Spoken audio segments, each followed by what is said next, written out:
دل تو میتونست ببره ولی خوب عرضه نداشت، منو نتونست بزنه زمینتو گنده تراش. من با چوب سادگیم ساختم یه کلبه برات که تو از تنهایی و این حالت افسرده ولی میدونی نه تو از اونایی بودی که شب تا صبح قر بزنن، نه من از اونایی که لب گل و الکل بزنم.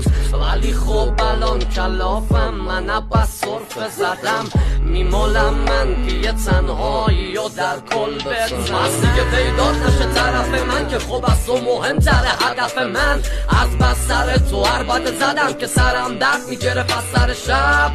تو که دل ما رو فروختی لااقل بگو بود مزن چند. در پرونده تو بستم به شب که خب وسط تابستون سردم من.